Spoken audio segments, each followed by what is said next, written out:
Você tem medo do que pode estar lá fora?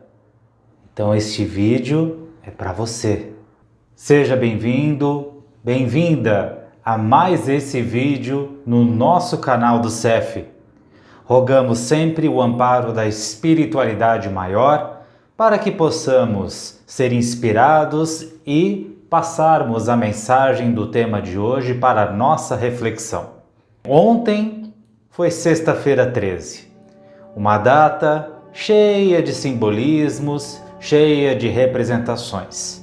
Muito de nós acreditamos que é o dia do azar. E nada melhor do que representar essa data para trazer uma reflexão muito curiosa envolvendo teorias sinistras com a vida alienígena, a vida no universo e, claro, como sempre, a nossa reflexão do que o Espiritismo nos agrega sobre esse tema. E para isso, vamos trazer aqui uma teoria muito interessante que me cativou particularmente bastante, intitulada da teoria da Floresta Negra. Nós sabemos que a vida fora da Terra é objeto de estudo, reflexão, acima de tudo curiosidade, desde que o homem adquiriu inteligência. Há pesquisas em diversas frentes, sem contar mensagens de rádios enviadas aos cosmos, para que possamos enfim adquirir a resposta para a fundamental pergunta: estamos sozinhos no universo ou não? Essa teoria da Floresta Negra, ela remete a um paradoxo chamado paradoxo de Fermi. O que esse paradoxo nos diz? De que se há tanto espaço no universo, se o universo é tão grande, se há uma tamanha quantidade de estrelas, de planetas, de sóis, por que será que ainda não conseguimos fazer contato com outras civilizações? Por que será que não temos até o momento a evidência de que ou estamos realmente sozinhos ou de que não estamos sozinhos?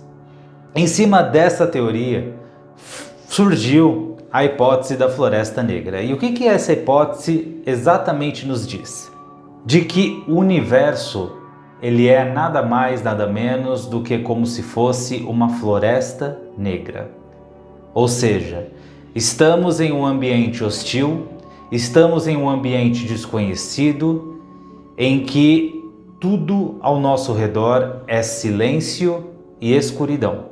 Dotamos dentro desse ambiente daquilo que precisamos para sobreviver, como o sol, como os elementos da natureza e só.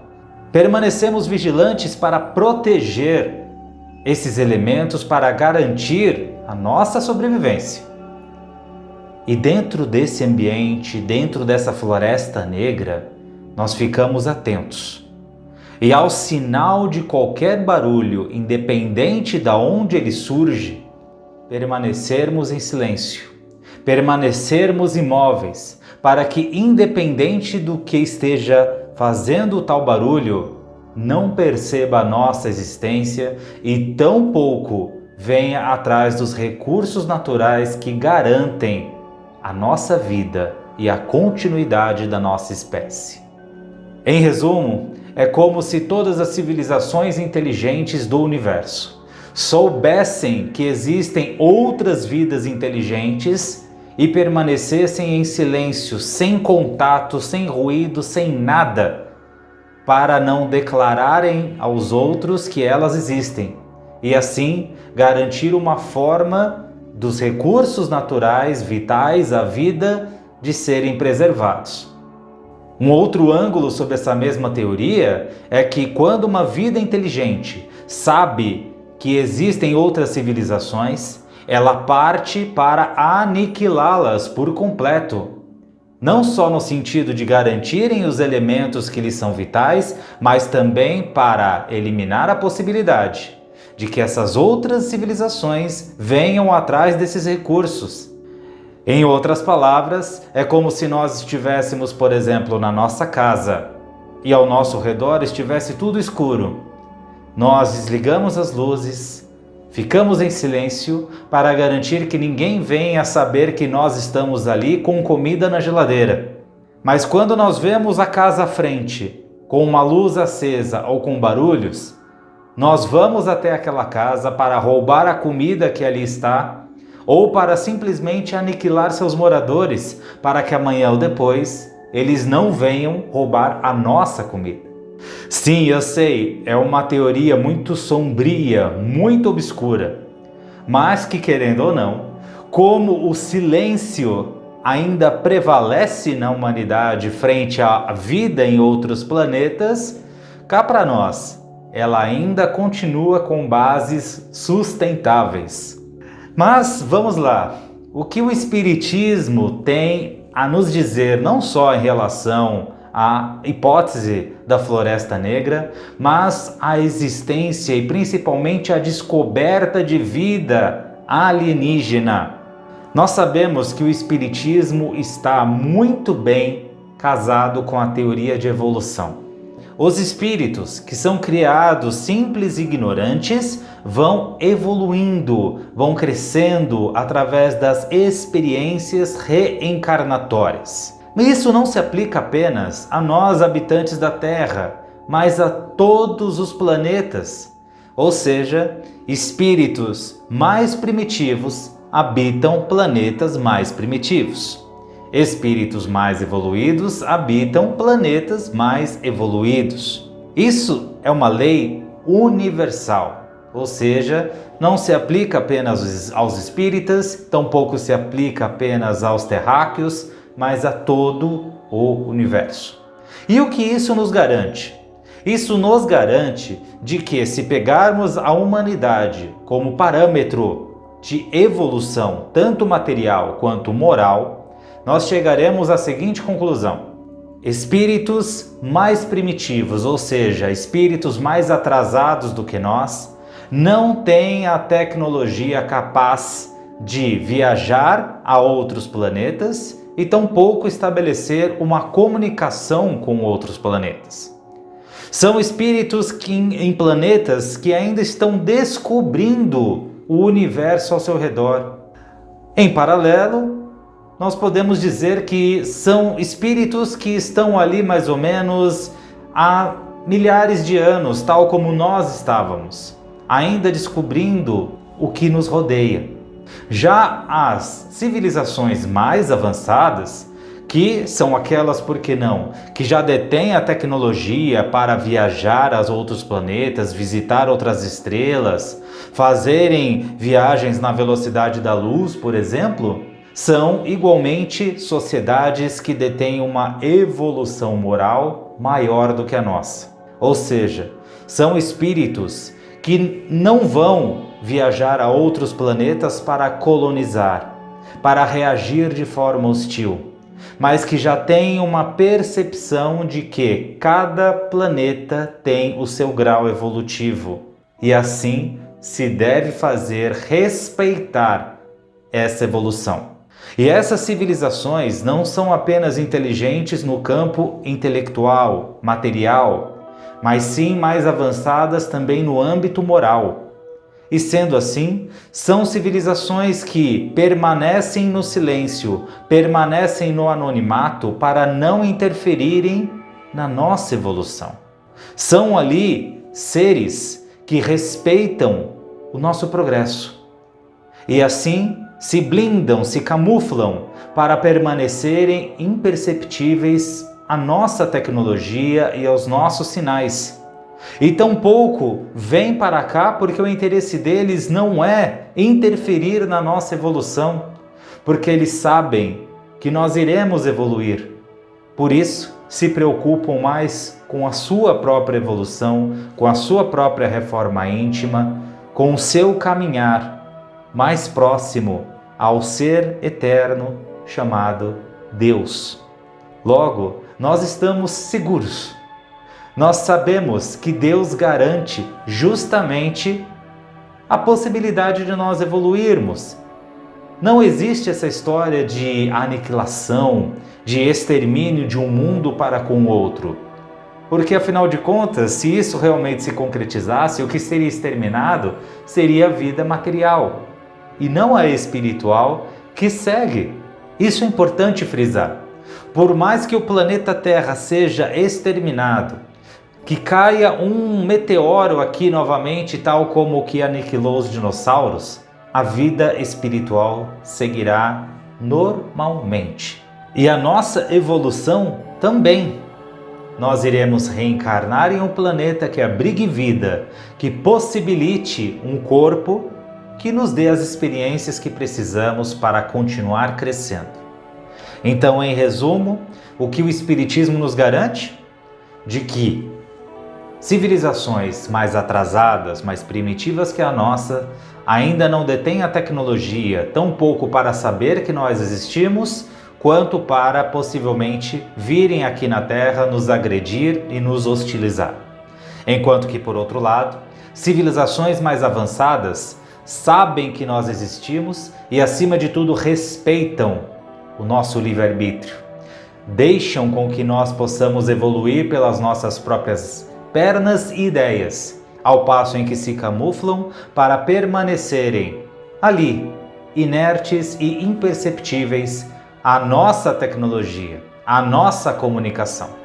Poxa, André, mas isso parece muito interessante na teoria, mas na prática, a nossa tecnologia ainda assim não seria capaz para detectar ao menos as civilizações mais primitivas, atrasadas, já que elas não detêm ali essa camuflagem? Sim, faz sentido. Nós, por esse ponto de vista, já haveríamos de detectar a vida alienígena mais primitiva que a gente. Mas ainda assim, Deus ali promove as camuflagens naturais para que isso não aconteça. Porque se nós descobrirmos, hoje, por exemplo, uma evidência concreta de vida extraterrestre, isso possivelmente vai nortear a ambição dos homens, no sentido de estarem naquele planeta o mais rápido possível e para colonizar, para fazerem o mesmo que foi feito aqui na Terra, ao se descobrir novos continentes, países até então anônimos. O que foi feito, por exemplo, no Brasil? Uma completa apropriação natural.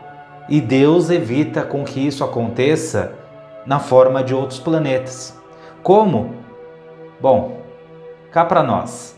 A nossa percepção de vida, a nossa percepção de inteligência, ela é ainda muito deturbada.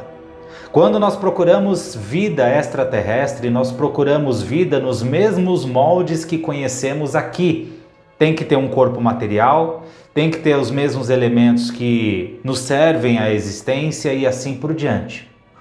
E é óbvio que a vida em outros planetas pode se fazer valer de elementos que ainda não foram descobertos por nós. Seja pela nossa tecnologia ainda um tanto arcaica, seja pelo nosso conhecimento ainda atrasado. Conhecimento este não apenas intelectual, mas também moral. É apenas com o nosso adiantamento, com a nossa evolução, principalmente moral, que nos será permitido realmente enxergar a vida em outros planetas. Que nos será levantado esse véu para que nós possamos possibilitar as tecnologias que nos faltam para as viagens intergalácticas, objeto de desejo de muitos seres humanos, inclusive. É apenas com essa evolução, é apenas quando nós compreendermos de que não somos colonizadores, mas sim aprendizes da vida universal, é que talvez nós cheguemos à evidência cabal da vida extraterrestre. Então, que permaneçamos tranquilos, permaneçamos serenos, porque assim como Jesus guarda este planeta como governador planetário, Deus guarda o universo. E assim como nosso Pai, Ele cuida para que cada um dentro do seu livre-arbítrio possa ter o ambiente propício à evolução que lhes cabe. Bom, diante desse esclarecimento, creio que os nossos corações e mentes fiquem um pouquinho mais tranquilos em relação à vida ao nosso redor. Mas que essa tese, que essa teoria da Floresta Negra, ela é realmente assustadora, isso é. Mas vamos então, a partir desse instante, para o nosso momento de oração. O nosso momento de união com esse Deus celestial que guarda desde a vida mais simples até o planeta mais avançado, com amor, compaixão e misericórdia. Convido a você nesse instante a nos unirmos em vibrações e que a partir deste momento possamos doar ao outro aquilo que nós gostaríamos de receber. Assim, desejamos muita paz na Terra. Almejamos que os corações que hoje sofrem por conflitos, guerras, possam ser consolados. Rogamos para que Jesus ampare o Brasil, essa pátria amada, belíssima por natureza, e que nestas terras seja feita cada vez mais a compreensão, o diálogo e o entendimento.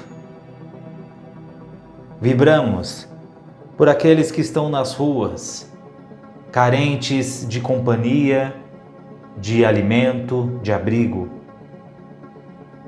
pelos enfermos nos hospitais, pelos asilos, pelos orfanatos, pelas cadeias. Vibramos pelos lares da terra, para que haja cada vez mais carinho e boa convivência. Vibramos pelo nosso próprio lar, desejando mais uma vez que Jesus esteja presente entre nós. Vibramos pelo CEF, por todas as casas espíritas e por todas as religiões, que tem como objetivo central a religação com o Pai Maior. Vibramos por aquela pessoa que nós sabemos carecer dessas boas energias. Vamos assim, vibrando por nós mesmos, que possamos a cada dia renovar a nossa boa vontade em crescer, evoluir, se reformar.